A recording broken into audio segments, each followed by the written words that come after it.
అందరికీ హాయ్ నమస్తే, నేను మీ Vijaya. Welcome back to Vijju vlogs. ఈ రోజు వీడియోలో సేమియాతో చేసుకునే ఒక మంచి డెజర్ట్ రెసిపీని మీతో షేర్ చేసుకోవాలనుకుంటున్నాను. ఎప్పుడైనా స్వీట్ తినాలనిపించినా, లేకపోతే ఎవరైనా స్పెషల్ గెస్ట్లు ఇంటికి వస్తున్నప్పుడు స్పెషల్గా ఏదైనా చేయాలి, సింపుల్గా చేసుకోవాలి, కానీ రిచ్గా కనిపించాలి అంటే ఈ రెసిపీని మీరు ట్రై చేయొచ్చు. ఎక్కువ కష్టపడకుండా చాలా ఈజీగా అన్ని ఇంట్లో ఉండే వాటితోనే చేసేయచ్చు. టేస్ట్ చాలా బాగుంటుందండి, పిల్లలు కూడా చాలా ఇష్టంగా తింటారు. ఈ వీడియో చూసి తప్పకుండా ట్రై చేయండి. మరి లేట్ చేయకుండా ఈ సేమియా స్వీట్ని ఎలా తయారు చేసుకోవాలో చూసేద్దాం రండి.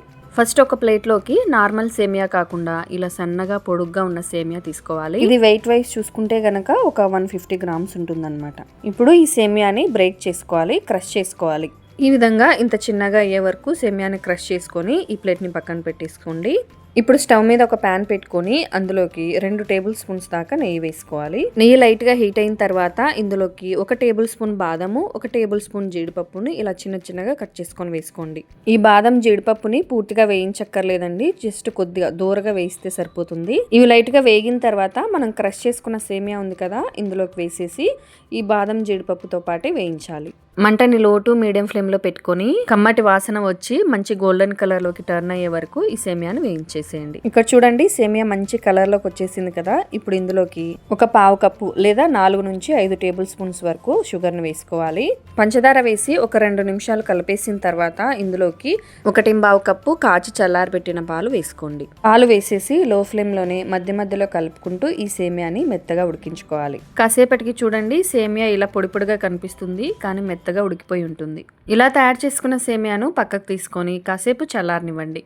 ఈలోపు స్టవ్ మీద ఒక ప్యాన్ని కానీ లేదా ఇలా సాస్ ప్యాన్ని కానీ పెట్టుకొని అందులోకి ఒక 1/2 లీటర్ దాకా పాలు వేసుకోండి. ఇవి కాచి చల్లారబెట్టినవైనా వేసుకోవచ్చు, లేదంటే పచ్చివైనా వేసుకోవచ్చు. ఈ పాలు మరుగుతూ ఉంటాయి. మరొక పక్క ఒక చిన్న మిక్సీ జార్లోకి ఒక 10 బాదం పలుకులు, 10 జీడిపప్పు పలుకులు, 1 టేబుల్ స్పూన్ కస్టర్డ్ పౌడర్ కానీ కార్న్ఫ్లోర్ కానీ వేసుకోండి. ఇప్పుడు వీటన్నిటిని కూడా ఇక్కడ వీడియో క్లిప్లో చూపిస్తున్నాను చూడండి, ఈ విధంగా ఇంత మెత్తగా గ్రైండ్ చేసుకోవాలి.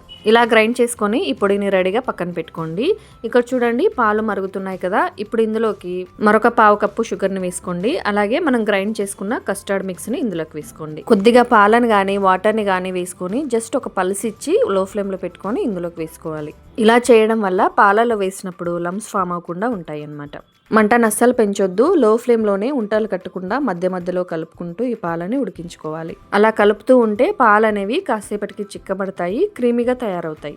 ఈ విధంగా క్రీమీ కన్సిస్టెన్సీ వచ్చిన తర్వాత మంచి ఫ్లేవర్ కోసం ఇందులోకి కొద్దిగా వెనిలా ఎసెన్స్ వేసుకోండి, జస్ట్ ఫ్యూ డ్రాప్స్ అంతే. వెనిలా ఎసెన్స్ లేకపోతే కొద్దిగా యాలకుల పొడైనా వేసుకోవచ్చు. వెనిలా ఎసెన్స్ వేసిన తర్వాత జస్ట్ 1 నిమిషం పాటు బాగా కలిపేసి స్టవ్ ఆఫ్ చేసేయండి. ఇప్పుడు ఈ ప్యాన్ ని పక్కకు దించుకొని పూర్తిగా చల్లారనివ్వండి. చల్లారిన తర్వాత ఈ పాలు ఇంకాస్త చిక్కబడి మరింత క్రీమీగా తయారవుతాయి. ఇప్పుడు ఏదైనా ఒక బాక్స్ తీసుకోండి, గ్లాస్ది కానీ ప్లాస్టిక్ది కానీ స్టీల్ది అయినా పర్వాలేదు. అందులోకి మనం తయారు చేసుకున్న సేమియాని అలాగే కస్టర్డ్ మిక్స్ని లేయర్స్ లాగా వేసుకోవాలి.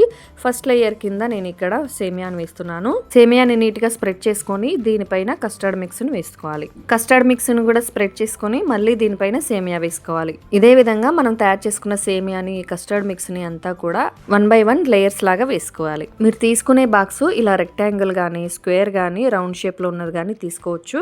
ఏది తీసుకున్నా కూడా ఇలా లేయర్స్ లాగా వేసుకునేదానికి వీలుగా ఉండేలా తీసుకోండి. అంతా వేసుకున్న తర్వాత గార్నిషింగ్ కోసం సన్నగా చాప్ చేసుకున్న డ్రై ఫ్రూట్స్ని స్ప్రింకిల్ చేసుకోండి. ఇక్కడ నేనైతే డ్రై ఫ్రూట్స్తో పాటు డ్రై రోజ్ పెటల్స్ని కూడా చిన్నగా కట్ చేసుకొని గార్నిష్ చేస్తున్నాను. ఇలా తయారు చేసుకున్న ఈ సేమియా స్వీట్ని ఇలాగే తినేసేయచ్చు. కాకపోతే ప్రజెంట్ సమ్మర్ కాబట్టి చల్లగా తినడానికి ఇష్టపడతాం కాబట్టి టైట్గా మూత పెట్టుకొని ఒక 15 to 20 మినిట్స్ పాటు ఫ్రిడ్జ్లో పెట్టుకొని ఆ తర్వాత సర్వ్ చేసుకుందాం. 20 మినిట్స్ తర్వాత చూపిస్తున్నాను. ఈ స్వీట్ మంచిగా సెట్ అయిపోయింది, కూల్గా తినేసేయచ్చు. టేస్ట్ చాలా బాగుందండి, మీకు డెఫినెట్గా నచ్చుతుంది. ఖచ్చితంగా ట్రై చేయాల్సిన రెసిపీ అనమాట. తప్పకుండా ట్రై చేయండి. ట్రై చేసి టేస్ట్ చేశాక మీ ఫీడ్బ్యాక్ని నాతో షేర్ చేసుకోవడం మర్చిపోవద్దు. అలాగే మన ఛానల్లో ఉన్న మరికొన్ని సమ్మర్ స్పెషల్ రెసిపీ లింక్స్ని డిస్క్రిప్షన్ బాక్స్లో ఇస్తాను, ఎవరికైనా కావాలంటే చెక్ చేయండి. వీడియో నచ్చితే లైక్ చేయండి, మీ ఫ్రెండ్స్కి రిలేటివ్స్కి షేర్ చేయండి. మరిన్ని super tasty simple cook recipes కోసం విజ్జువ్లాగ్స్ ఛానల్ని సబ్స్క్రైబ్ చేయండి.